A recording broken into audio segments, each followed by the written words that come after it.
ꯀꯔꯝꯀꯥꯟꯗ ꯂꯣꯏꯗꯣꯏꯅꯣ ꯀꯔꯝꯀꯥꯟꯗ ꯂꯣꯟꯗꯣꯏꯅꯣ ꯀꯔꯝꯀꯥꯟꯗ ꯂꯣꯟꯗꯣꯏꯅꯣ ꯍꯤꯁ ꯍꯥꯏꯁꯤꯅꯤ ꯃꯃꯤ ꯇꯤꯚꯤꯒꯤ ꯁꯛꯅꯥꯏꯔꯕꯁꯤꯡꯒꯤ ꯋꯥꯔꯤ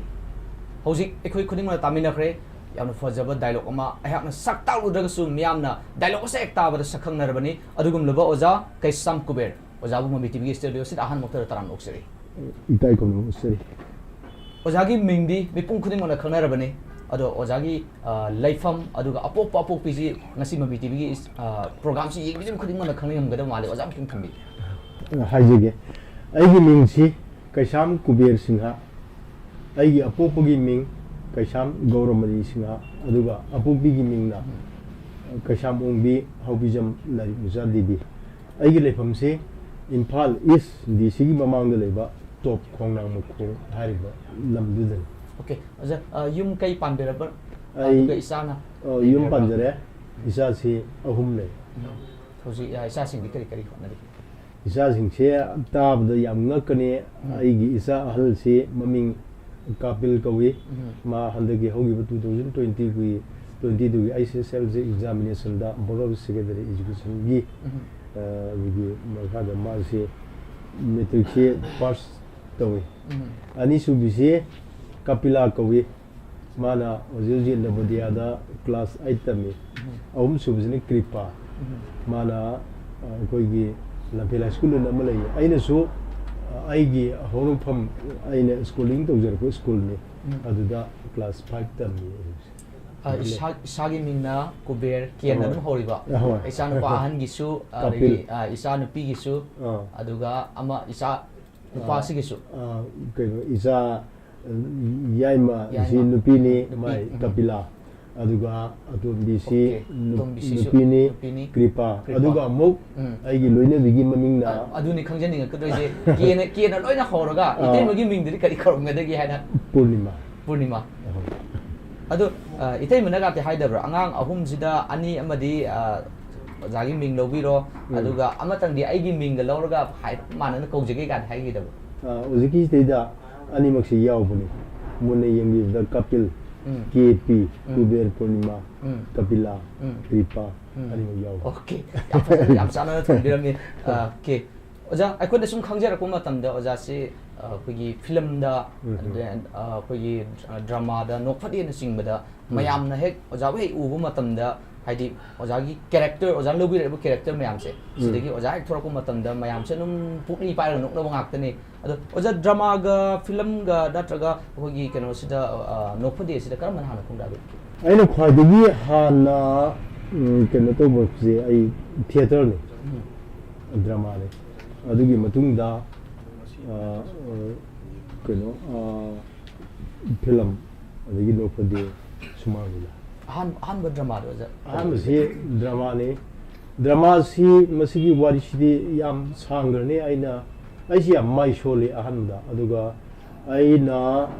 ꯒ꯭ꯔꯦꯖꯨꯑꯦꯁꯟꯁꯤ ꯂꯣꯏꯔꯕ ꯑꯩꯁꯤ 1982ꯗ ꯒ꯭ꯔꯦꯖꯨꯑꯦꯁꯟꯁꯤ ꯑꯣꯏꯌꯦ ꯑꯗꯨꯗ 82 ꯁꯤꯃꯛꯇꯗ ꯑꯩꯈꯣꯏꯒꯤ ꯂꯩꯀꯥꯏꯗ ꯂꯩꯕ ꯗ꯭ꯔꯃꯥ ꯍꯧꯖꯤꯛꯅ ꯄꯗꯥ ꯍꯥꯏꯅ ꯈꯪꯅꯕ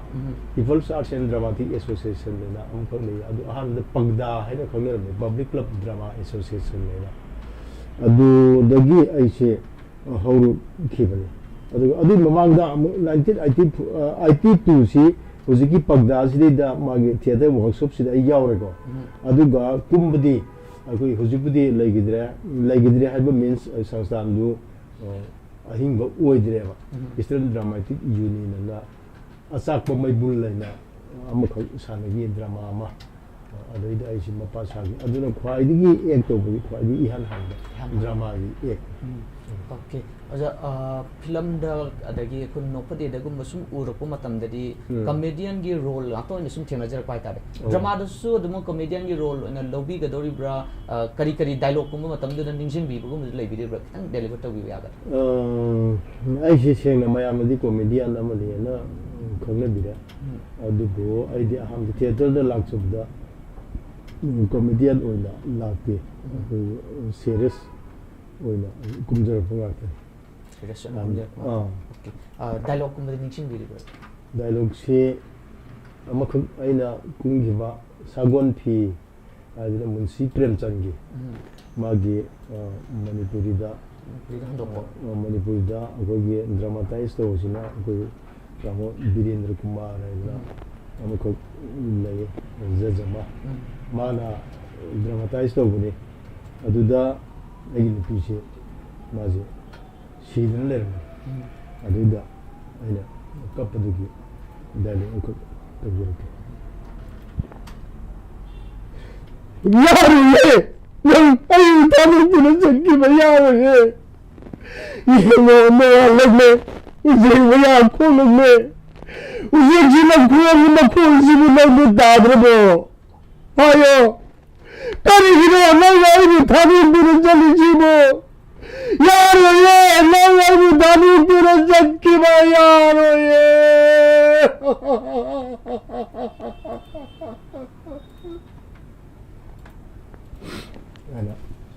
ꯗ꯭ꯔꯃꯥꯗꯨꯗ ꯌꯦꯡꯕ ꯃꯇꯝꯗꯗꯤ ꯌꯥꯝꯅ ꯑꯩꯈꯣꯏꯒꯤ ꯏꯃꯣꯁꯅꯦꯜ ꯑꯣꯏꯕ ꯃꯇꯥꯡꯗꯤ ꯊꯣꯛꯑꯝꯕ ꯌꯥꯏ ꯑꯣꯖꯥꯅ ꯑꯃꯨꯛ ꯑꯇꯩ ꯀꯩꯅꯣ ꯐꯤꯂꯝꯗ ꯀꯩꯗ ꯌꯦꯡꯕ ꯃꯇꯝꯗꯁꯨ ꯀꯞꯄꯒꯤ ꯔꯣꯜꯒꯁꯨ ꯍꯦꯛ ꯑꯗꯒꯤ ꯀꯩꯅꯣ ꯇꯧꯕꯁꯦ ꯃꯌꯥꯝꯅ ꯑꯣꯖꯥꯒꯤ ꯐꯦꯁꯤꯌꯦꯜ ꯑꯦꯛꯁꯄ꯭ꯔꯦꯁꯟꯁꯦ ꯎꯔꯒ ꯅꯣꯛꯅꯤꯡꯕ ꯑꯃ ꯑꯗꯨꯝ ꯐꯥꯎꯕꯗꯨꯅ ꯍꯦꯛ ꯇꯧꯕ ꯍꯥꯏꯇꯥꯔꯦ ꯍꯧꯖꯤꯛꯀꯤꯗꯨꯃꯛꯁꯨ ꯍꯥꯏꯇꯥꯔꯦ ꯇꯁꯦꯡꯅ ꯍꯥꯏꯔꯒꯗꯤ ꯍꯦꯛ ꯑꯣꯖꯥꯒꯤ ꯃꯥꯏꯊꯣꯡꯁꯦ ꯇꯁꯦꯡꯅ ꯍꯥꯏꯔꯒꯗꯤ ꯑꯩꯈꯣꯏꯅ ꯗ꯭ꯔꯃꯥꯗꯨ ꯎꯖꯍꯧꯕꯗꯤ ꯅꯠꯇ꯭ꯔꯦ ꯑꯗꯨ ꯑꯣꯏꯔꯒꯁꯨ ꯑꯣꯖꯥꯒꯤ ꯐꯤꯂꯝ ꯈꯔꯗꯤ ꯑꯩꯈꯣꯏꯅ ꯌꯦꯡꯖꯔꯛꯏ ꯅꯣꯛꯄꯗꯤ ꯈꯔꯁꯨ ꯌꯦꯡꯖꯔꯛꯏ ꯑꯗꯨꯅ ꯑꯣꯖꯥꯅ ꯇꯧꯊꯣꯔꯛꯄꯁꯦ ꯁꯨꯝ ꯊꯃꯣꯏꯗꯒꯤ ꯌꯥꯝ ꯏꯃꯣꯁꯅꯦꯜ ꯑꯣꯏꯅ ꯀꯞꯄ ꯃꯥꯜꯂꯒꯁꯨ ꯑꯎꯕ ꯑꯩꯈꯣꯏꯅꯗꯤ ꯀꯔꯤ ꯍꯥꯏꯇꯥꯔꯦ ꯈꯤꯇꯪ ꯅꯣꯛꯅꯤꯡꯕ ꯑꯣꯏꯅ ꯅꯠꯇ꯭ꯔꯒꯅ ꯇꯧꯊꯣꯔꯛꯏꯕ ꯐꯦꯁꯤꯌꯦꯜ ꯑꯦꯛꯁꯄ꯭ꯔꯦꯁꯟꯗꯨꯅ ꯍꯥꯏꯇꯥꯔꯦ ꯑꯣꯖꯥ ꯁꯤꯅ ꯑꯣꯖꯥꯒꯤ ꯇꯣꯞ ꯇꯣꯞꯄ ꯌꯥꯝꯅ ꯑꯩꯈꯣꯏꯒꯤ ꯃꯌꯥꯝꯒ ꯃꯥꯟꯅꯗꯕ ꯒꯨꯟ ꯑꯃꯅꯦꯅ ꯂꯧꯖꯕ ꯍꯥꯏꯇꯥꯔꯦ ꯑꯣꯖꯥ ꯃꯗꯨꯁꯨ ꯌꯥꯝ ꯆꯨꯝꯃꯦ ꯑꯗꯨ ꯑꯩꯅ ꯁꯥꯎꯔꯀꯥꯟꯗ ꯑꯩꯈꯣꯏ ꯏꯃꯧ ꯅꯨꯄꯤꯅ ꯍꯥꯏ ꯃꯥ ꯅꯣꯛꯅꯤꯡꯉꯤ ꯏꯃꯧ ꯅꯨꯄꯤꯅ ꯑꯩꯅ ꯁꯥꯎꯕ ꯑꯣꯏꯔꯒ ꯃꯥ ꯀꯤꯗꯅ ꯅꯣꯛꯅꯤꯡꯉꯤ ꯏꯃꯧ ꯄꯟꯕꯤꯔꯛꯄꯁꯤꯗ ꯏꯁꯥꯒꯤꯃꯛꯇꯤ ꯑꯣꯏꯕꯤꯔꯛ ꯏꯁꯥꯒꯤ ꯅꯠꯇꯦ ꯀꯖꯤꯟꯒꯤꯅꯤ ꯑꯣꯀꯦ ꯏꯃꯧꯁꯤꯡꯒꯁꯨ ꯏꯃꯨꯡ ꯃꯅꯨꯡꯗꯤ ꯄꯨꯟꯅ ꯑꯗꯨꯝ ꯂꯩꯃꯤꯟꯅꯔꯤꯀꯣ ꯑꯣꯖꯥ ꯍꯧꯖꯤꯛ ꯁꯦꯄꯔꯦꯠ ꯑꯣꯏꯔꯦ ꯃꯥꯒꯤ ꯇꯣꯉꯥꯟ ꯆꯥꯟꯅꯔꯦ ꯑꯩꯁꯦ ꯏꯌꯥꯝꯕ ꯑꯅꯤꯅꯤ ꯏꯊꯛꯇ ꯑꯗꯨꯒ ꯏꯆꯦ ꯑꯅꯤꯃꯒ ꯑꯩꯈꯣꯏ ꯄꯨꯟꯅ ꯏꯆꯤꯜ ꯏꯅꯥꯎꯁꯦ ꯃꯉꯥꯅꯤ ꯑꯗꯨꯒꯤ ꯃꯅꯨꯡꯗ ꯍꯧꯖꯤꯛꯇꯤ ꯂꯩꯈꯤꯗ꯭ꯔꯦ ꯏꯌꯥꯝꯕ ꯑꯃ ꯂꯩꯈꯤꯗ꯭ꯔꯦ ꯑꯗꯨꯒ ꯏꯆꯦ ꯑꯅꯤ ꯂꯩꯈꯤꯗ꯭ꯔꯦ ꯍꯧꯖꯤꯛ ꯍꯧꯖꯤꯛ ꯂꯩꯔꯤꯁꯤ ꯑꯩꯒꯤ ꯏꯌꯥꯝꯕ ꯑꯃꯒ ꯂꯩꯃꯤꯟꯅꯔꯤ ꯃꯥꯁꯤ ꯄꯦꯟꯇꯔꯅꯤ ꯑꯗꯨꯒ ꯃꯥꯁꯨ ꯑꯦꯛꯇꯔꯅꯤ 이것도 미국의 명명시. 어자다 락스니보 와품지나 필름다 드라마다 코노 우자리시 코미디언기 롤 ngata oinadi uba ado kai matamda akoi kare ha tade lead role gum lobiyo gana di lakdebra masi offer sa lead role se keno dara film go ga su film se lead role se kene haukodana daraguda masima aina lead role kabo lei inau chaga koi ani se aduga drama didi ayamna aise lead role lo pungak mukti hedana kogi aisi pungung de leiba angang amukki saktam lang adu rem kogi ram kogi phawram bagwa rem amukta aigi imasiga pibung de leibni aise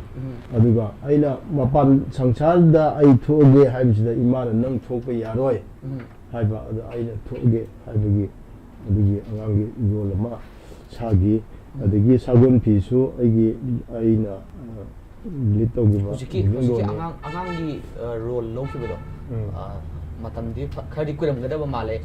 hujiki ojagi sahi matang sida adugi character do mayamna su viewer mayamna su yengingam gadaba male ar matamdu tawgiba acting ade dialogue po eraga su mati amtang thambi oja aisi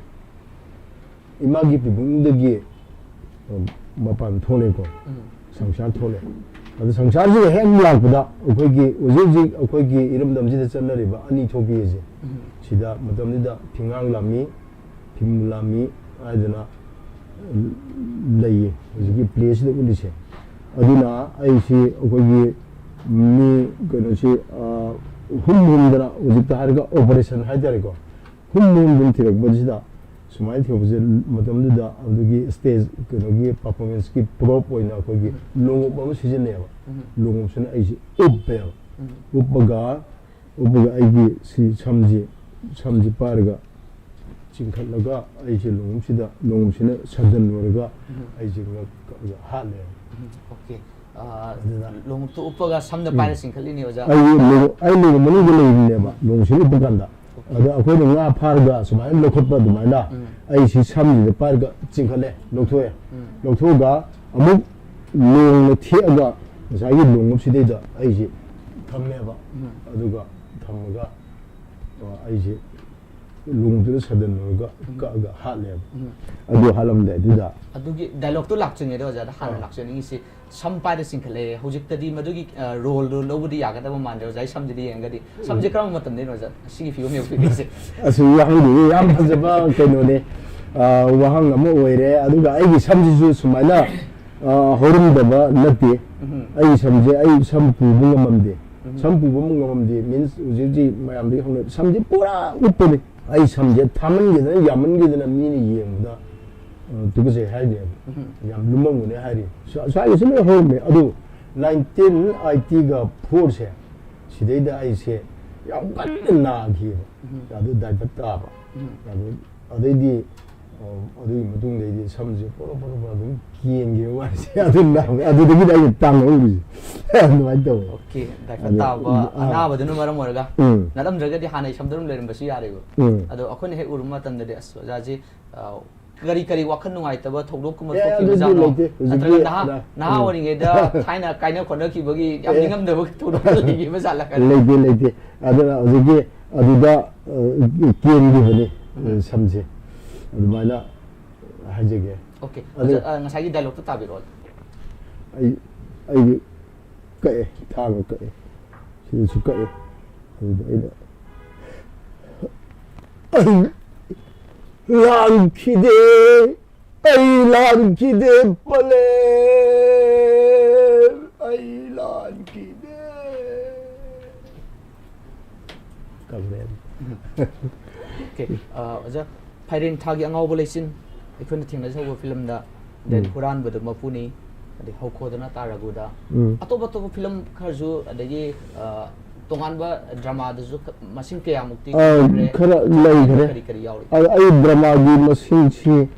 ꯌꯥꯝ ꯆꯞ ꯆꯥꯅ ꯑꯦꯀꯨꯔꯦꯠꯂꯤ ꯍꯥꯏꯕꯗꯤ खरा यावग्रे सुमाइना हाइजेनिंगे ड्रामासी 50 मुक्ति सुरमनी अदुगा film दिदि कुंथ्रा अदु सेलुलोइडता अहुम ख यावगी अदुगा अतेदि digital गातने सेलुलोइड अहुम दो सेलुलोइड दि मते मते निको आइना यावबो हरबुजि केनुदा अरोइब नते अदुगी थमोइनदि कमहोरी अदुगा लाइबक थमोइनदि कहोरी सिसि मतमदुगी ओइना यामना मयामना पामनखिबो फिल्म अमने मयामना पाम अदु खरा आंगांग ओइदसु थेंग उजावै हाइतारे अदु आइना यावजेबदि मजे कितनेदा ओजि मयामना पामनदि बिगोलसे सिदा सिगतनि मतमदुदा करी कैरेक्टर न साबि क्रिस ओजिगी आइना हाजेजि मयामना पामदिरिबा अखोइ ट्रांसजेंडर गी केनोसे सी ओके ट्रांसजेंडर से इसाना पामजना खनबो इबिदोरा नत्रगना डायरेक्टरना सिगी रोल से लोबियो हाइना हाइबदगी लोकिबो इगिदर वाहंग जी याम फजै वाहंग दु लाकनबगी मदुगी पाखुम लाकनबगी वइना लैरिबसि लंजिन पुथोपिरे केनोदा 1990s अदने केनोगे अखोगे फोरम फॉर लिबर्टी थिएटर हैना अमेरिका की फोर्ड फाउंडेशन FFLT ना अदुगी मखादा मतमदे आइसे पांथबी नाइटमंदी हजूजी युमलाम लेकाइदा लेबिरो पांथबी नाइटमंदी की डायरेक्टर मियाम खंगबिरिबा संगीनाथ एकेडमी अवार्डी युमलाम राजेंद्र मिंग वेना पंजरे जागी मिंगचे मागी मखादा फोर्ड फाउंडेशन की ओइना 3 years traditional clown actors in Manipur idana workshop amka for foundation gi makha da tawgi adu da bachida workshop sigi manung channa akhoi gi keno se sum exercise tawba haidra kogi workshop sigi sum masak se sum tankale bachida da akhoi mayam je performance pine ba round da phamaga pine bachida da kogi film director दिया खरपन दिया की मयाम्बा कोगी रतन कुमार ना में अदगी उजिदी लेगिदरे अदु अदगी आइ नसाय पंजगी बगिर निथौजा मयाम जे को मयाम जे तौई अते theater group ani hum amga punjalaga round da phamaga aina ek ama tawne ba aina ek ama tawbisde da aigi ek silo shalabda aina kana gum amda pass tawngone ba adagi samna abda aina jagoi sara jagoi ji sare sare sum chalam adagi aina akogi kano da akogi sarda aina manaksida sat phanjamda hawalaga ek to biba aduga amuk atopa amda pass tawba da sum tawbisde da ngasagi akwai diya sina mana laina chum amaga thelaga sidena thelaga mana transgender gi acting che tawbani transgender gi acting che tawga mathang pass tawga ai shu tawre adu daru matungda koi clown actor hadina clown phadi gi oibane ba adeida adu oibanina mana koi gi ojaji gi workshop si tawrabani na production je darkar oire ba production darkar oi bisida manjagi kangtho lena drama ko putho comedy gini ko adu last budi arobdi comedy ohinda ba arobdi mayam olaga arobda sumlagi 5 minute kumba amana phajalaga series to pusalaki ba play am ko togi adeda ne khoido oina am khachaya ba manja hairi bisigi mamana ba hoji na kanglei mayam reporter theater gi director oiriba sadananda Imam Sadanand ji mana manje sai aduga magi mamana mari nei adugi mungdu khoidong si yawi khoidong si aina sai ai si transgender gi role lawhi ngasai gi adu purejini kargino thagi workshop de bududa ai sina khitang hena paksan lagi bra kamai to buno khangde ba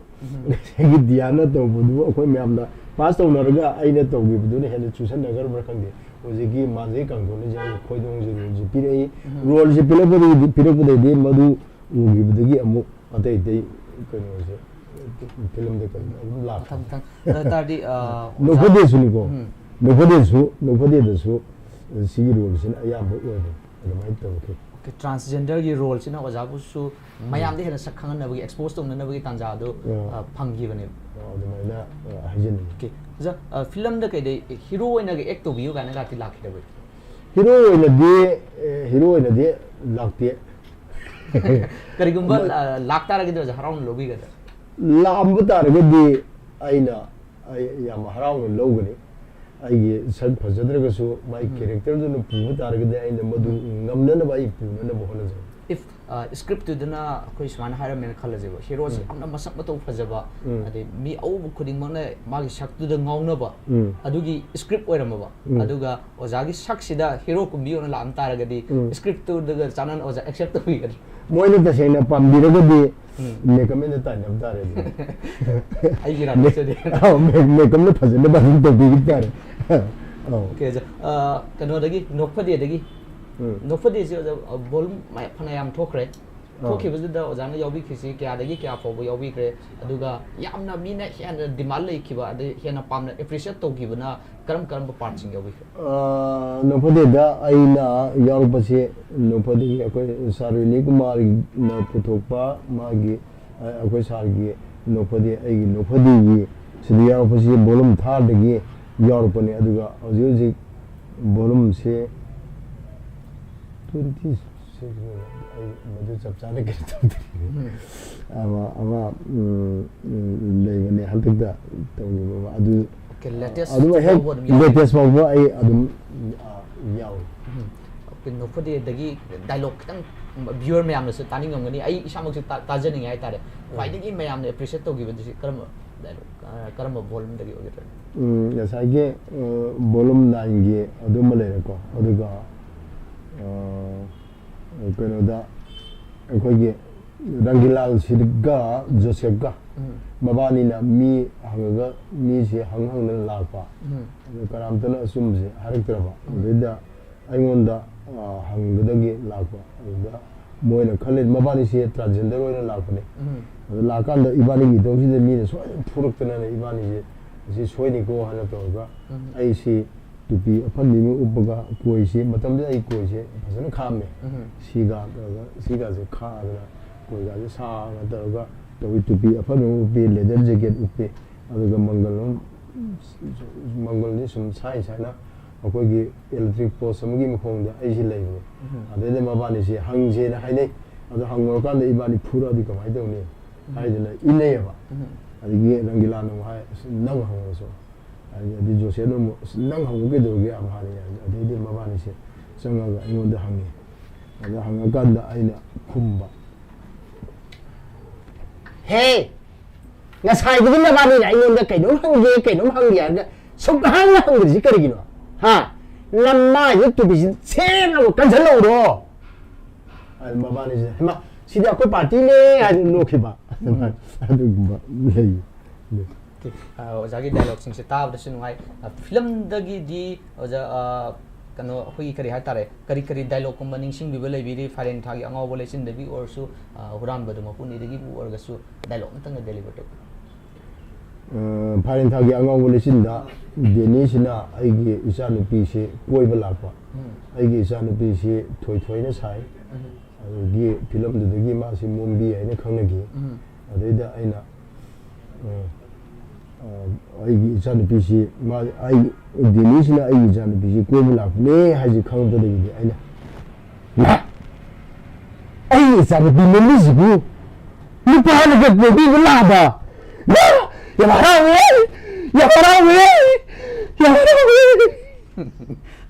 okay ꯐꯤꯂꯝꯗꯨꯕꯨꯁꯨ ꯍꯧꯖꯤꯛ ꯑꯩꯈꯣꯏ ꯃꯤꯠꯁꯤꯗ ꯁꯪꯁꯪ ꯎꯔ ꯅꯤꯡꯁꯤꯡꯖꯔꯤ ꯍꯥꯏꯇꯥꯔꯦ ꯑꯣꯖꯥ okay ꯌꯨꯝꯗ ꯁꯨꯝ ꯑꯩꯈꯣꯏ ꯂꯩꯔꯤꯉꯩ ꯃꯇꯝꯗ ꯍꯥꯏꯇꯥꯔꯦ ꯍꯧꯖꯤꯛ ꯑꯣꯖꯥꯒ ꯋꯥꯔꯤ ꯁꯥꯟꯅꯔꯤ ꯃꯇꯝꯁꯤꯗꯗꯤ ꯌꯥꯝꯅ ꯑꯣꯖꯥꯒꯤ ꯚꯣꯏꯁꯁꯦ ꯑꯗꯨꯝ ꯅꯤꯄꯥ ꯊꯣꯛꯅ ꯑꯗꯨꯝ ꯁꯥꯟꯅꯖꯔꯤꯅꯤ ꯑꯗꯨꯗꯒꯤ ꯗꯥꯏꯂꯣꯛ ꯇꯧꯔꯛꯄ ꯃꯇꯝꯗ ꯆꯦꯁ ꯑꯃ ꯄꯨꯔꯥ ꯑꯍꯣꯡꯕ ꯀꯟꯇ꯭ꯔꯥꯗꯤꯛꯇꯔꯤ ꯑꯩꯈꯣꯏ ꯎꯕ ꯐꯪꯖꯔꯤꯅꯦꯕ ꯑꯗꯣ ꯌꯨꯝꯗꯒ ꯀꯩꯒꯨꯝꯕ ꯁꯝꯇꯥꯏꯝꯁ ꯍꯩꯅꯕꯤ ꯑꯃ ꯑꯣꯏꯅꯒ ꯇ꯭ꯔꯥꯟꯁꯖꯦꯟꯗꯔꯒꯤ ꯗꯥꯏꯂꯣꯛꯀ ꯇꯧꯗꯅ ꯏꯇꯩꯃꯣꯏꯗꯒ ꯉꯥꯡꯆꯩꯔꯨꯕꯒꯗꯤ ꯌꯥꯎꯕꯤꯔꯣ ꯑꯗꯨꯗꯤ ꯌꯥꯎꯗꯦ ꯑꯗꯨꯗꯤ ꯌꯥꯎꯗꯦ ꯑꯗꯨꯒ ꯃꯔꯤ ꯂꯩꯅꯅ ꯋꯥꯍꯪꯁꯦ ꯌꯥꯝ ꯐꯖ ꯐꯖꯕ ꯋꯥꯍꯪꯁꯦ ꯍꯪꯕꯤꯔꯛꯑꯦ ꯑꯩꯅ ꯈꯨꯝꯕꯗ ꯃꯇꯤꯛ ꯆꯥꯗꯕ ꯑꯗꯣ ꯍꯧꯖꯤꯛꯀꯤ ꯑꯗꯨꯃꯥꯏꯅ ꯍꯪꯕꯤꯔꯤꯕ ꯋꯥꯍꯪꯗꯨꯃꯛꯁꯤ ꯑꯩꯒꯤ ꯀꯖꯤꯟꯒꯤ ꯃꯆꯥꯅꯨꯄꯤ ꯃꯥꯒꯤ ꯃꯃꯥꯟꯅꯕꯤꯁꯤꯡꯁꯤꯅ ꯅꯣꯏꯒꯤ ꯀꯀꯥꯅꯦ ꯍꯥꯏ ꯑꯝꯇ ꯌꯦꯡꯒꯦ ꯃꯁꯛ ꯑꯝꯇ ꯎꯅꯒꯦꯅ ꯂꯥꯛꯄ ꯑꯗ ꯂꯥꯛꯑꯀꯥꯟꯁꯤꯗ ꯑꯩꯁꯤ ꯌꯨꯝꯗ ꯊꯕꯛ ꯁꯨꯗꯅ ꯂꯩꯕ ꯍꯥꯏꯕꯗꯤ ꯑꯩꯒꯤ ꯊꯕꯛꯁꯤ ꯑꯩ ꯀ꯭ꯔꯥꯐ꯭ꯠꯀꯤ ꯊꯕꯛꯅꯤꯀꯣ ꯑꯩꯁꯤ ꯄꯦꯄꯔ ꯃꯦꯆꯤ ꯍꯥꯏꯕ ꯃꯦꯗꯤꯌꯝꯁꯤꯗ ꯑꯩꯈꯣꯏꯒꯤ ꯗꯣꯜ ꯑꯦꯟ ꯇꯣꯏꯁꯦ ꯁꯤꯒꯤ ꯊꯕꯛꯁꯤꯗ ꯍꯧꯖꯤꯛꯁꯤꯁꯨ ꯑꯗꯨꯝ ꯆꯠꯊꯖꯔꯤꯕ ꯍꯟꯗꯛꯇꯁꯨ ꯑꯩꯈꯣꯏꯒꯤ ꯔꯟꯖꯤꯠ ꯅꯤꯡꯊꯧꯖꯥ ꯃꯤꯌꯥꯝꯅ ꯈꯪꯅꯕꯤꯔꯤꯕ ꯔꯟꯖꯤꯠ ꯅꯤꯡꯊꯧꯖꯥꯒꯤ ꯀꯨꯔꯪꯒꯅꯌꯦꯅꯤ ꯍꯥꯏꯅ ꯃꯥꯒꯤ ꯂꯦꯇꯦꯁ ꯄ꯭ꯂꯦ ꯑꯃ ꯄꯨꯊꯣꯛꯈꯤꯕꯅꯦ ꯖꯋꯥꯍꯔꯂꯥꯜ ꯅꯦꯍꯔꯨ ꯃꯅꯤꯄꯨꯔ ꯗꯥꯟꯁ ꯑꯦꯀꯥꯗꯃꯤꯗ ꯇꯧꯈꯤꯕꯅꯦ ꯑꯩꯈꯣꯏꯒꯤ ꯁꯦꯟꯊꯪ ꯃꯈꯥꯗ ꯑꯗꯣ ꯃꯥꯒꯤ ꯁꯤꯗ ꯄ꯭ꯔꯣꯞ ꯑꯣꯏꯅ ꯁꯤꯖꯤꯟꯅꯕ ꯁꯥꯃꯨ ꯑꯗꯒꯤ ꯑꯩꯈꯣꯏꯒꯤ ꯃꯨꯅꯤꯅꯒ ꯐꯝꯕ ꯅꯨꯡ ꯑꯗꯒꯤ ꯎ ꯄꯥꯝꯕꯤ ꯑꯩꯅ ꯑꯗꯨꯗ ꯁꯥꯖꯈꯤ ꯑꯗꯨꯃꯥꯏꯅ ꯇꯧꯋꯤ ꯑꯗꯨꯒ ꯍꯧꯖꯤꯛꯁꯨ ꯑꯩꯈꯣꯏꯒꯤ ꯗꯣꯜꯗ ꯑꯩꯈꯣꯏꯒꯤ ꯏꯃꯣꯏꯅꯨꯒꯥꯏꯅ ꯋꯥꯛꯆꯤꯡꯗꯨ ꯈꯤꯇꯪ ꯉꯥꯏꯔꯦ ꯁꯤꯒꯤ ꯀꯩꯅꯣꯒꯥꯁꯦ ꯁꯥꯖꯔꯤ ꯑꯗꯣ ꯁꯤ ꯁꯥꯔꯤꯉꯩꯁꯤꯗꯩꯗ ꯑꯩꯒꯤ ꯏꯆꯥꯅꯨꯄꯤ ꯀꯖꯤꯟꯒꯤ ꯃꯆꯥꯅꯨꯄꯤꯒꯤ ꯃꯃꯥꯟꯅꯕꯤꯁꯤ ꯂꯥꯛꯑꯒ ꯃꯣꯏꯁꯦ ꯆꯪꯃꯤꯟꯅꯔꯒ ꯑꯩꯒꯤ ꯏꯅꯥꯛꯇ ꯐꯝꯃꯝꯃꯕ ꯑꯗꯨꯒ ꯑꯩꯒꯤ ꯏꯅꯥꯛꯇ ꯐꯝꯃꯝꯕꯗꯒꯤ ꯆꯠꯈ꯭ꯔꯀꯥꯟꯗ ꯃꯥꯅ ꯅꯪ ꯅꯣꯏ ꯀꯀꯥꯗꯨ ꯎꯅꯍꯟꯅꯤ ꯍꯥꯏꯔꯒ ꯅꯪꯅ ꯎꯁꯨ ꯎꯅꯍꯟꯗꯦ ꯆꯪꯉꯨꯔꯒ ꯍꯥꯏꯌꯣ ꯅꯪ ꯑꯣꯖꯥ ꯑꯃ ꯑꯁꯤꯗ ꯄꯣꯠ ꯆꯩ ꯁꯥꯗꯅ ꯂꯩꯍꯧꯗꯨꯅ ꯈꯪꯍꯧꯗ꯭ꯔꯣ ꯑꯗꯨ ꯅꯪ ꯎꯔꯛꯇ꯭ꯔꯣ ꯑꯗꯨꯕꯨꯗꯤ ꯎꯔꯦ ꯑꯅ ꯍꯥꯏꯕ ꯑꯗꯩꯗ ꯑꯗꯨꯅꯦ ꯑꯩꯈꯣꯏ ꯀꯀꯥꯗꯣ ꯃꯥꯅꯦ ꯑꯅ ꯍꯥꯏꯕ ꯑꯗꯩ ꯃꯥ ꯑꯁ ꯀꯗꯥꯏꯗꯅꯣ ꯅꯪ ꯑꯩꯉꯣꯟꯗ ꯅꯆꯤꯟ ꯊꯤꯌꯦꯅ ꯑꯗꯨꯃꯥꯏꯅ ꯍꯥꯏꯕꯒꯤ ꯌꯥꯎꯈꯤ ꯉꯁꯥꯏꯒꯤ ꯈꯦꯠꯅꯕꯗꯣ ꯑꯗꯨꯒꯤ ꯇ꯭ꯔꯥꯟꯁꯖꯦꯟꯗꯔꯒꯤ ꯁꯨꯝ ꯔꯣꯜꯒ ꯂꯧꯕꯁꯦ ꯑꯣꯖꯥ ꯏꯃꯨꯡ ꯃꯅꯨꯡꯒꯤ ꯃꯤꯅ ꯈꯤꯇꯪ ꯑꯣꯏ ꯆꯥꯏ ꯍꯩꯅꯗꯦꯒ ꯍꯥꯏꯕꯒ ꯐꯣꯡꯗꯣꯛꯄꯤꯕ ꯂꯩꯕ꯭ꯔꯥ ꯃꯗꯨꯗꯤ ꯂꯩꯇꯦ ꯂꯩꯇꯦ ꯃꯔꯝꯗꯤ ꯀꯩꯅꯣꯗ ꯑꯦꯛꯇꯔ ꯑꯃꯒꯤ ꯇꯧꯐꯝ ꯊꯣꯛꯄꯅꯤ ꯍꯥꯏꯅ ꯈꯟꯕꯤꯕ ꯑꯣꯏꯔ ꯃꯥꯜꯂꯦ ꯀꯩꯅꯣꯒꯤ ꯑꯥꯔꯇꯤꯁꯄꯨ ꯌꯥꯝꯅ ꯌꯣꯛꯈꯠꯄꯤꯕ ꯑꯗꯨꯗꯤ ꯌꯥꯝ ꯐꯖꯅ ꯌꯣꯛꯈꯠꯂꯦ ꯑꯩꯈꯣꯏꯒꯤ ꯐꯦꯃꯤꯂꯤ ꯃꯦꯝꯕꯔ ꯈꯨꯗꯤꯡꯃꯛ ꯑꯩꯕꯨ ꯁꯞꯄꯣꯔꯠ ꯐꯖꯅ ꯇꯧꯕꯤ ꯁꯨꯝꯕ ꯑꯥꯔꯇꯤꯁ ꯑꯃ ꯑꯣꯏꯅꯗꯤ ꯑꯣꯖꯥ ꯀꯌꯥꯝ ꯀꯨꯏꯅ ꯆꯪꯁꯤꯟꯕꯤꯈꯤꯒꯦꯅ ꯈꯜꯂꯤ ꯑꯩꯒꯤ ꯗꯔꯀꯥꯔ ꯂꯩꯔꯒꯗꯤ ꯑꯩꯗꯤ ꯐꯃꯨꯡꯗꯒꯤ ꯌꯣꯟꯊꯔꯒ ꯁꯤꯒꯗꯕ ꯃꯇꯝꯗꯣ ꯑꯗꯨꯐꯥꯎꯗ ꯑꯩ ꯑꯦꯛ ꯇꯧꯖꯈꯤꯒꯦꯅ ꯈꯟꯖꯩ ꯑꯥꯔꯇꯤꯁ ꯃꯌꯥꯝꯁꯨ ꯑꯥꯔꯠꯀꯤ ꯂꯝꯗ ꯆꯪꯖꯅꯤꯡꯕ ꯍꯥꯏꯇꯥꯔꯦ ꯍꯩꯇꯤ ꯍꯩꯖꯗꯕ ꯑꯗꯨꯕꯨ ꯑꯩ ꯍꯣꯠꯅꯖꯒꯦꯅ ꯍꯣꯠꯅꯖꯕ ꯃꯌꯥꯝꯁꯨ ꯊꯣꯔꯛꯏꯕ ꯃꯈꯣꯏꯗꯗꯤ ꯐꯥꯒꯤꯔꯣꯏ ꯑꯃ ꯑꯣꯏꯅ ꯀꯔꯤ ꯀꯦꯔꯦꯛꯇꯔ ꯍꯥꯏꯗꯤ ꯃꯉꯣꯟꯗ ꯌꯥꯎꯕ ꯇꯥꯏ ꯑꯣꯖꯥꯒꯤ ꯑꯦꯛꯁꯄꯤꯔꯤꯌꯦꯟꯁꯇꯒꯤ ꯍꯥꯏꯇꯥꯔꯦ ꯍꯥꯏꯗꯤ ꯍꯧꯔꯛꯂꯤꯕ ꯃꯍꯩꯔꯣꯏꯁꯤꯡꯁꯤꯗ ꯀꯔꯤꯒꯗꯤ ꯍꯥꯏꯕꯤꯅꯤꯡꯉꯤ ꯃꯣꯏꯗ ꯑꯩꯅ ꯊꯣꯏꯗꯣꯛꯅ ꯈꯪꯖꯕ ꯍꯩꯖꯕꯕꯨꯗꯤ ꯅꯠꯆꯗꯦ ꯑꯗꯨꯕꯨ ꯑꯩꯒꯤ ꯁꯨꯝ ꯁꯖꯦꯁ ꯇꯧꯖꯕꯗ ꯑꯩꯒꯤ ꯁꯨꯝ ꯑꯩꯒꯤ ꯑꯅꯤꯡꯕ ꯐꯣꯡꯗꯣꯛꯆꯕꯗ ꯑꯗꯨꯒꯨꯝꯕ ꯑꯣꯏꯒꯦ ꯍꯥꯏꯕ ꯇꯥꯔꯒꯗꯤ ꯄꯨꯛꯆꯦꯜ ꯁꯦꯡꯕ ꯇꯥꯏ ꯍꯣꯠꯅꯕ ꯀꯟꯕ ꯇꯥꯏ ꯑꯗꯒꯤ ꯑꯩꯈꯣꯏꯒꯤ ꯇꯦꯂꯦꯟꯁꯤ ꯈꯔ ꯂꯩꯕꯤꯕ ꯇꯥꯔꯦ ꯑꯗꯒꯤ ꯄꯥꯏꯔꯛꯀꯤ ꯂꯧꯁꯤꯡ ꯈꯔ ꯌꯥꯎꯕꯤꯕ ꯇꯥꯔꯦ ꯑꯗꯨꯒ ꯆꯥꯡ ꯅꯥꯏꯕ ꯍꯥꯏꯕꯁꯤꯃ ꯃꯉꯣꯟꯗ ꯂꯩ ꯇꯥꯔꯦ ꯁꯨꯃꯥꯏꯅ ꯁꯤꯒꯨꯝꯕ ꯀꯩꯅꯣꯁꯤꯡꯁꯦ ꯀ꯭ꯋꯥꯂꯤꯇꯤꯁꯤꯡꯁꯦ ꯑꯩ ꯆꯦꯜꯍꯟꯖꯅꯤ ꯑꯇꯣꯞꯄ ꯂꯝꯒ ꯑꯩꯈꯣꯏꯒꯤ ꯂꯝꯗꯝꯁꯤꯒ ꯌꯦꯡꯅꯔꯨꯕ ꯃꯇꯝꯗ ꯑꯇꯩ ꯂꯝꯗꯗꯤ ꯑꯥꯔꯇꯤꯁꯁꯤꯡꯒꯤ ꯌꯥꯝꯅ ꯑꯋꯥꯡꯕ ꯊꯥꯛꯇ ꯏꯀꯥꯏ ꯈꯨꯝꯅꯕꯤꯕ ꯑꯗꯨꯒꯤ ꯃꯇꯥꯡꯗꯨꯗꯤ ꯑꯩꯈꯣꯏꯅ ꯏꯀꯥꯏꯖꯩ ꯑꯗꯨꯒ ꯑꯩꯈꯣꯏꯒꯤ ꯂꯝꯗꯝꯁꯤꯗꯗꯤ ꯑꯥꯔꯇꯤꯁꯁꯦ ꯀꯅꯥꯒꯨꯝꯕ ꯈꯔꯅꯗꯤ ꯊꯧ ꯂꯩꯇꯕ ꯑꯣꯏꯅ ꯍꯦꯛ ꯎꯕꯤꯕꯁꯨ ꯌꯥꯎꯕꯤꯕ ꯗꯦꯟ ꯀꯅꯥꯒꯨꯝꯕ ꯈꯔꯅꯗꯤ ꯄꯪꯊꯥ ꯊꯥꯒꯠꯄꯤꯕ ꯄꯪꯅꯨꯡ ꯅꯨꯡꯁꯤꯕꯤꯕꯁꯨ ꯂꯩ ꯂꯩꯇꯦ ꯍꯥꯏꯕꯃꯛꯇꯤ ꯌꯥꯗꯦ ꯑꯗꯨꯕꯨ ꯑꯥꯔꯠꯀꯤ ꯂꯝꯁꯤꯗ ꯑꯥꯔꯇꯤꯁ ꯑꯃ ꯑꯣꯏꯅ ꯆꯪꯁꯤꯜꯂꯛꯄ ꯃꯇꯝꯁꯤꯗ ꯑꯣꯖꯥ ꯀꯔꯤ ꯀꯔꯤ ꯑꯋꯥ ꯑꯅꯥ ꯅꯨꯡꯉꯥꯏꯇꯕꯗꯤ ꯊꯦꯡꯅꯕꯤ ꯑꯗꯨꯒ ꯄꯨꯟꯁꯤꯗ ꯈ꯭ꯋꯥꯏ ꯅꯨꯡꯉꯥꯏꯈꯤꯕ ꯃꯤꯀꯨꯞꯅ ꯀꯔꯤ ꯀꯔꯤ ꯌꯥꯎꯕꯤꯒꯦ ꯑꯗꯨꯗꯤ ꯌꯥꯝ ꯊꯦꯡꯅꯈ꯭ꯔꯦ ꯑꯗꯨꯒ ꯑꯥꯔꯇꯤꯁꯀꯤ ꯃꯒꯨꯟꯁꯤ ꯃꯣꯏꯁꯤ ꯀꯔꯤ ꯍꯥꯏꯇꯥꯔꯦ ꯀꯔꯤ ꯍꯥꯏꯖꯒꯅꯤ ꯍꯧꯖꯤꯛꯁꯤ ꯍꯥꯏꯇꯥꯔꯦ ꯍꯥꯏꯕ ꯋꯥꯁꯤ ꯌꯥꯝ ꯍꯥꯏꯅꯔꯦꯕ ꯑꯗꯣ ꯑꯩꯅꯁꯨ ꯌꯥꯝ ꯇꯥꯅꯤꯡꯗꯕ ꯃꯁꯤꯒꯤ ꯋꯥꯁꯦ ꯑꯗꯣ ꯁꯨꯝ ꯅꯛꯁꯜꯂꯤꯁꯤꯅ ꯑꯩꯉꯣꯟꯗ ꯄꯟꯈꯔꯦꯗꯨꯅꯤ ꯑꯥꯔꯇꯤꯁꯀꯤ ꯃꯒꯨꯟꯁꯦ ꯂꯩꯈꯥꯗꯒꯤꯅ ꯂꯩꯊꯣꯛ ꯃꯊꯛꯄ ꯑꯋꯥꯡꯕꯐꯥꯎ ꯂꯩ ꯍꯥꯏꯅ ꯑꯩ ꯍꯥꯏꯖꯅꯤꯡꯉꯤ ꯀꯔꯤꯒꯨꯝꯕ ꯃꯇꯝꯗ ꯑꯩꯈꯣꯏꯁꯦ ꯈꯣꯡꯅ ꯕꯔꯥꯃꯨꯛ ꯌꯥꯎꯗꯅ ꯈꯣꯡꯅ ꯆꯠꯄ ꯑꯗꯨꯒ ꯀꯔꯤꯒꯨꯝꯕꯗꯅ ꯌꯥꯝ ꯅꯨꯡꯉꯥꯏꯅ ꯑꯋꯥꯕꯁꯤ ꯑꯝꯇ ꯌꯥꯎꯗꯅ ꯐ꯭ꯂꯥꯏꯠꯇꯒ ꯄꯨꯕꯤꯕ ꯑꯗꯨꯒꯨꯝꯕꯒꯁꯨ ꯌꯥꯎꯏꯀꯣ ꯑꯗꯣ ꯑꯥꯔꯇꯤꯁ ꯑꯣꯏꯅ ꯍꯤꯡꯕꯁꯤꯗꯤ ꯑꯩꯗꯤ ꯍꯧꯖꯤꯛꯀꯤ ꯋꯥꯍꯪꯗꯨ ꯑꯥꯔꯇꯤꯁ ꯑꯣꯏꯅ ꯍꯤꯡꯕꯁꯤꯗ ꯊꯦꯡꯅꯔꯤꯕ ꯑꯋꯥꯕ ꯅꯨꯡꯉꯥꯏꯕꯁꯦ ꯑꯋꯥꯕ ꯃꯌꯥꯝ ꯑꯃ ꯌꯥꯎꯈ꯭ꯔꯦ ꯅꯨꯡꯉꯥꯏꯕ ꯌꯥꯎꯈ꯭ꯔꯦ ꯁꯤꯗ ꯄꯨꯟꯁꯤꯁꯤꯗꯤ ꯑꯋꯥ ꯅꯨꯡꯉꯥꯏꯅ ꯄꯨꯟꯕꯅꯤꯅꯀꯣ ꯅꯨꯡꯉꯥꯏꯕ ꯃꯤꯀꯨꯞꯇꯨ ꯑꯣꯖꯥꯒꯤ ꯋꯥꯔꯤꯗꯣ ꯇꯥꯔꯒ ꯃꯌꯥꯝꯗꯁꯨ ꯍꯥꯏꯇꯥꯔꯦ ꯑꯩꯁꯦ ꯑꯥꯔꯇꯤꯁꯄꯨ ꯌꯣꯛꯈꯠꯆꯕ ꯃꯤ ꯑꯃꯅꯤ ꯈꯜꯂꯒ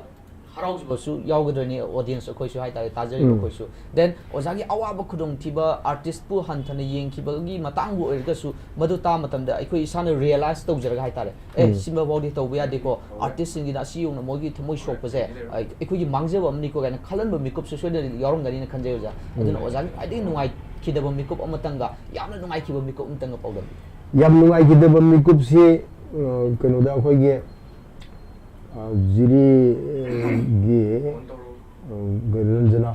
ꯔꯟꯖꯅꯥ ꯅꯥꯏꯠ ꯑꯃ ꯁꯤꯟꯈꯤ ꯑꯗꯩꯗ ꯑꯩꯁꯦ ꯑꯦꯡꯀꯣꯔ ꯑꯣꯏꯅ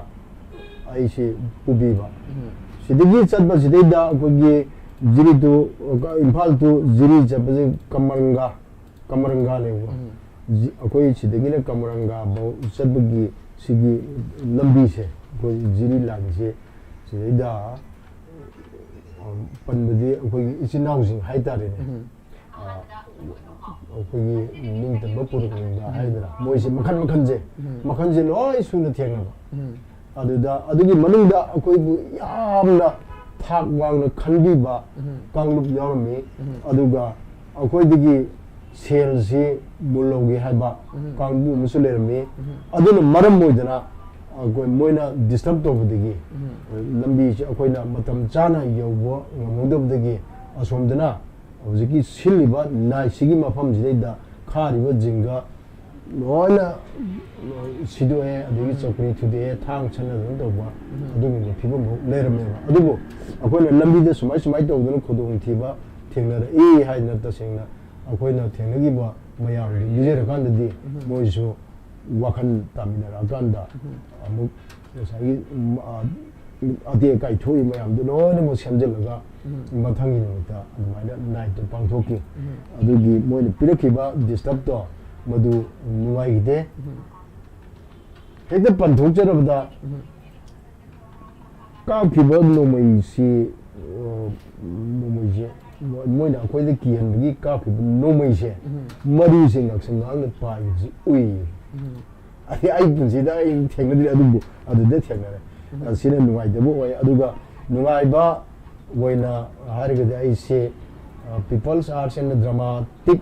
ꯑꯦꯁꯣꯁꯤꯌꯦꯁꯟ ꯑꯩꯅ ꯉꯁꯥꯏ ꯄꯟꯖꯈꯤꯕꯗꯣ ꯃꯗꯨꯗ ꯂꯩꯔꯤꯉꯩꯗ ꯑꯩꯅ ꯄꯟꯖꯈꯤꯕ ꯌꯨꯝꯅꯥꯝꯒꯤ ꯑꯣꯖꯥ ꯑꯩꯒꯤ ꯒꯨꯔꯨ ꯌꯨꯝꯅꯥꯝ ꯔꯥꯖꯦꯟꯗ꯭ꯔꯒꯤ ꯃꯥꯒꯤ ꯁ꯭ꯀ꯭ꯔꯤꯞꯇꯁ ꯆꯪꯊꯣꯛꯏꯅ ꯑꯗꯩꯗ ꯑꯩꯅ ꯌꯣꯡꯈꯝ ꯑꯩꯅ ꯌꯣꯡ पाखंग अमखंग याना मागी ग्रुप फुरुप से वो चाफलनिंग बा अदुम बै Yong मगी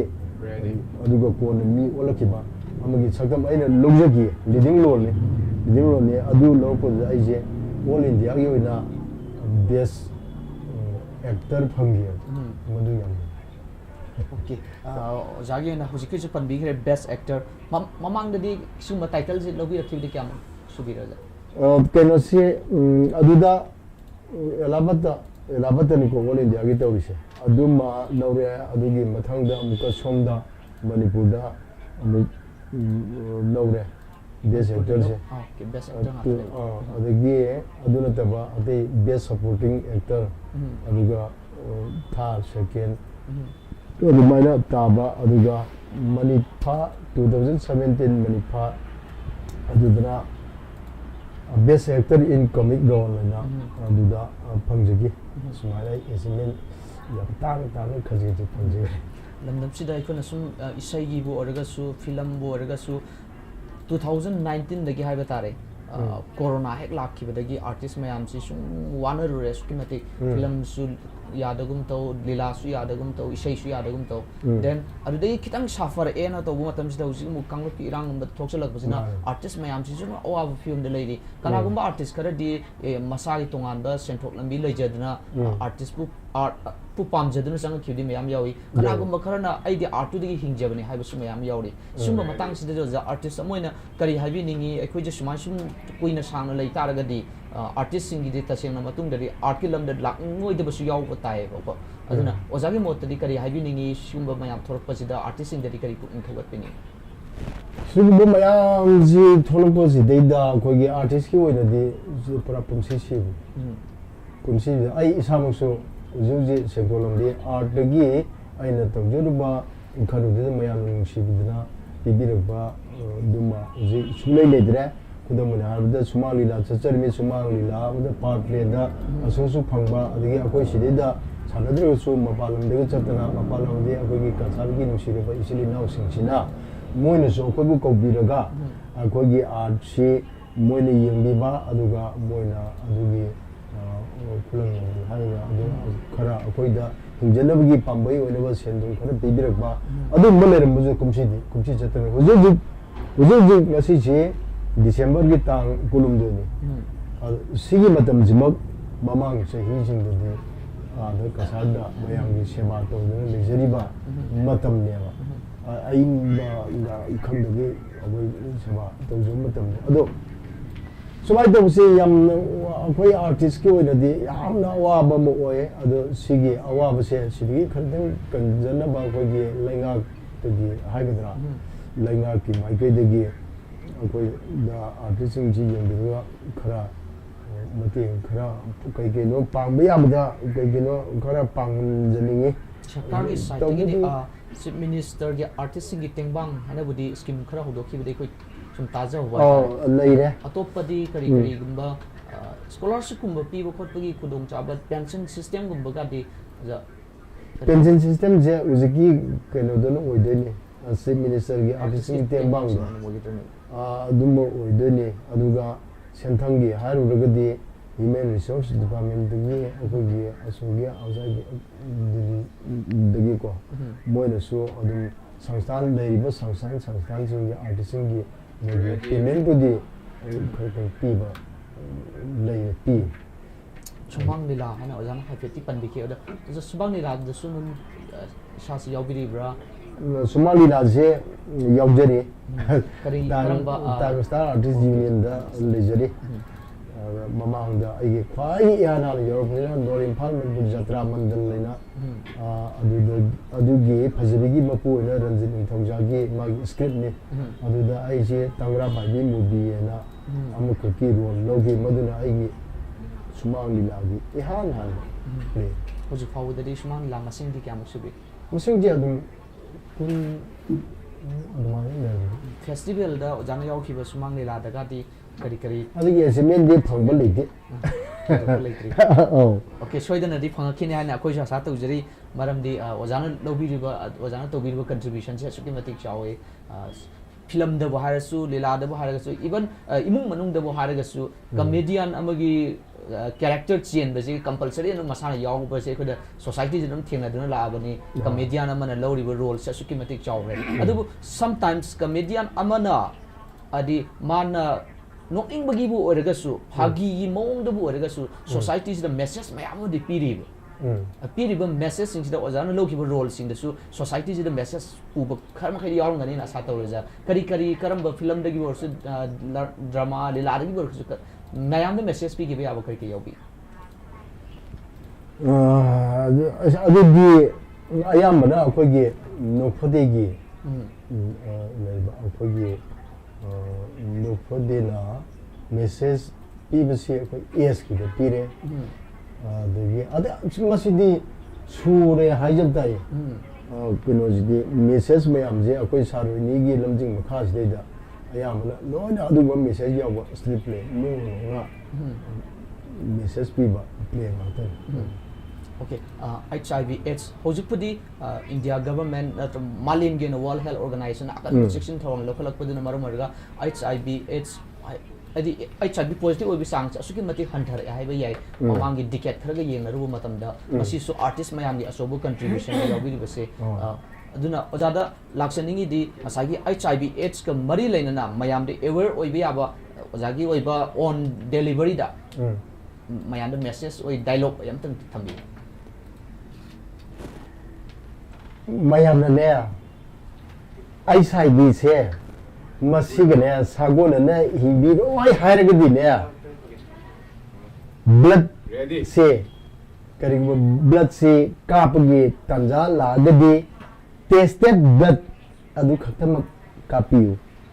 sakhang de kanaga yumban mari thambininga gadi condom soidana sijinabiyo aduga miron bi mamadagi aduga akhoi masada yaholo harigdi neberi pinse masi sabib dare aduga amana mari subse yetum sense anabgi darkar leira bo matamda e kapa matamda natraga akhoi hidal lang thagari mo kapa ko be season da bada serenzi sel tawbire dabni sumaina thamgi adu regdi ya ai sabise sagona na su nei ro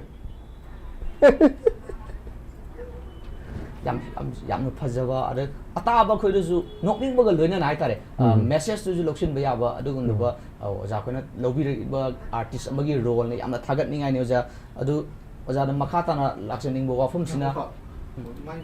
atopa telejing sei sakone ba okay adum kai kai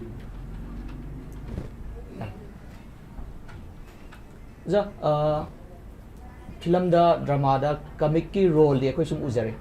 atopo jagi extra talent kari kari di lebi aise yamna haibudi nate kaino ne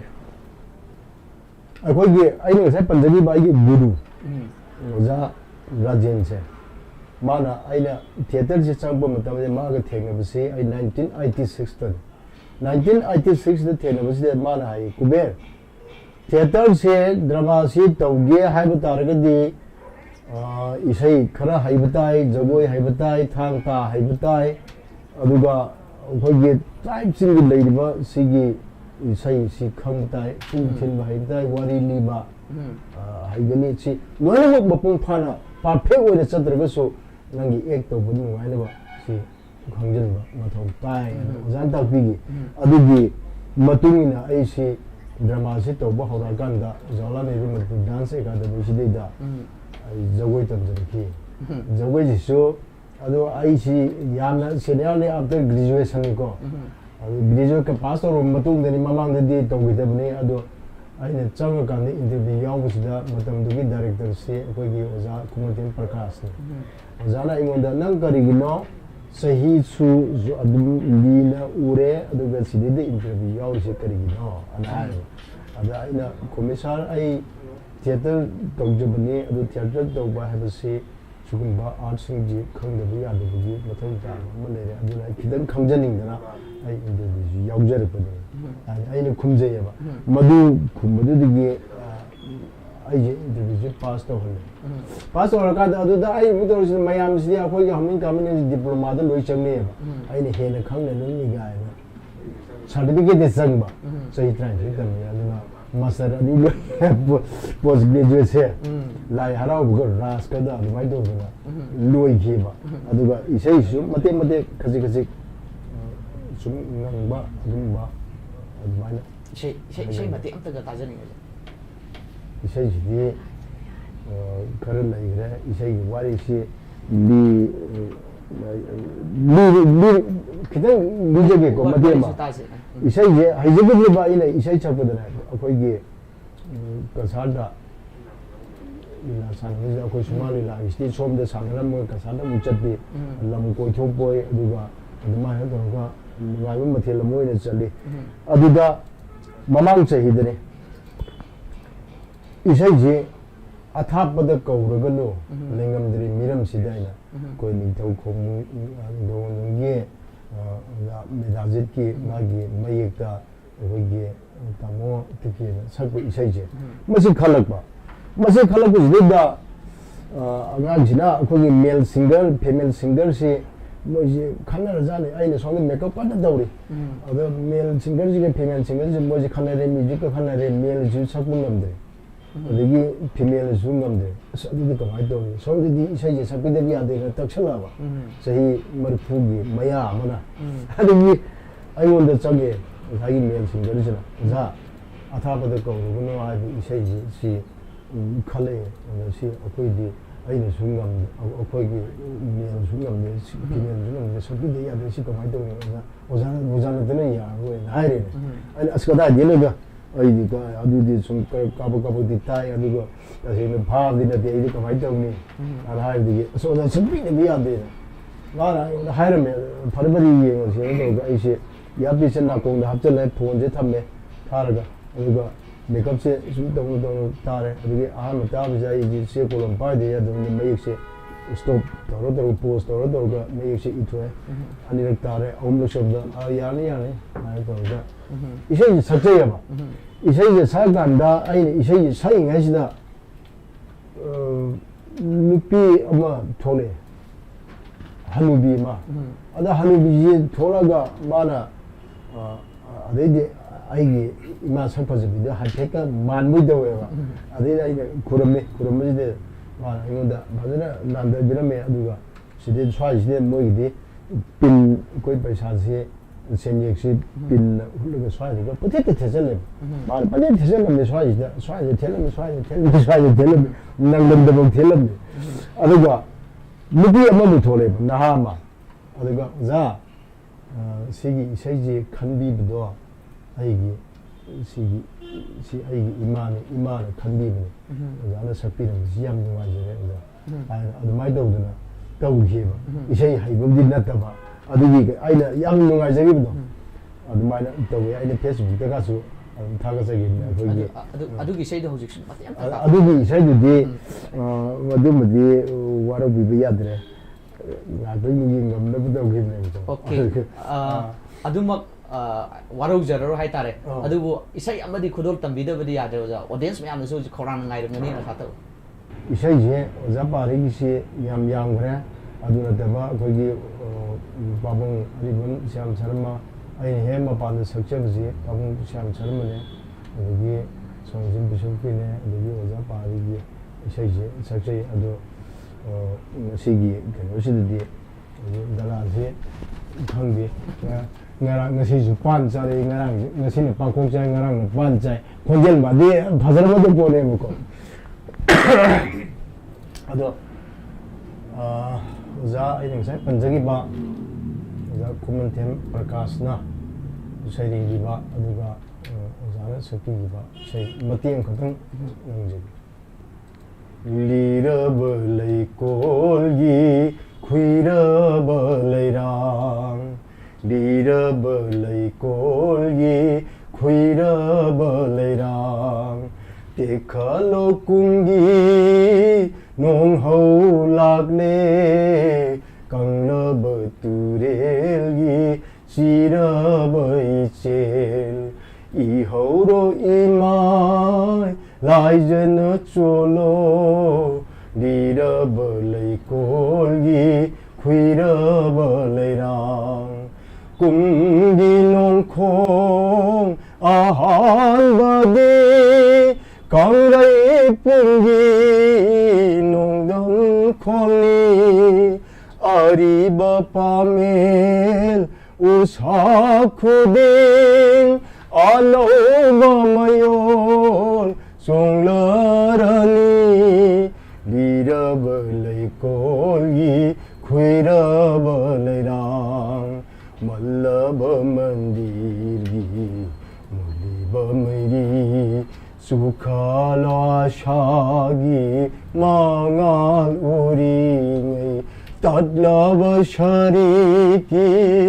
shamhoro mari king horo malang tan thari ngai tadla ba shariki king horo mari shamhoro mari king horo malang tan thari ngai đi ra bờ lấy cồn gi khuy ra bờ lấy rang cùng gi nong du i say lan lo ari ano punna saglo sing lol ma pal wang malana kang lấy pung gi khôn thang dây ro đi ra bờ lấy cồn gi khuy ra bờ lấy rang te khá lo cung gi non hậu lạc lê càng la bờ tu rel gi si ra bay chel i hậu ro i mai lai dân cholo đi ra bờ lấy cồn gi khuy ra bờ lấy rang yam phajai oza da lei ba talent si top makhan ne ja oza na sum logi ba role gi matung ina ji ai samak na swai tare audience na su taningam gada badi male in khanja bada oza na hoji sakpi ki be isai se transgender amagi ek ko loina na adi mogi kholai khonda mateng tang bi ja tasena maksigi isai se aigi nusirabi ma leibak iramdam masi yamna ari no sinabazika tanjawina upal horiba uri na mayam si mana si kangdana kuidharuba matungda si amuk tekhalaga anoba mayol sunga aduga koi iramdam sigi not in the culture sigi phajaba mayam se abro koi gi irei bak sidigi hendokdana mere ba samudagi iwamuda konthangena sanduk chakra sanu haibigi adugi yamna aina logjaba ni sigi isaije sigi si samudra iwangda singlon kaya gi wangda loina sanduk ki sanu aigi piklaba koi iramdam imaleba piklaba manipur se sigi afaba mayam si loi sigi lenamji yon kisano haibigi sida aina logjaba adu jaba wakhalone oja na thongiri ba si transgender da sanoba lida belai kolgi khuira balai rang tikha lokungi nong ho lagle kangla baturegi sira bai sel i horo i mai lai jena solo lida balai kolgi khuira balai rang yam phajai oja na tong jorok phajai num acting du su hai tare bit saksak na dum uhan bai tare film de gum bo ga di nataga na stage amana go to ga okay da su phajai ga ma la ja phomna torok pa si baw da si yong phajai sin di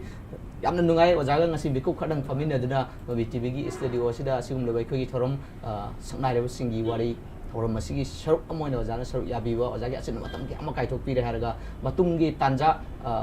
खुदों चाबल लेरगदी अमुकसु ओजागा उनजबे खुदों चाबद लौजगे अहेनबो वारी वाताई साजनिंगो मयामदि लay अदु मतम मानदि assume लोसिलपना ओजा ngasigiди लोसिलपि मतम दो योसिलले ओजाबुसु mummy TV studio सिलेंबिरपि दम तहानिंगा लिन थागसरी मतम सांगना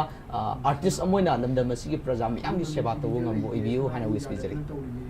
थागसरी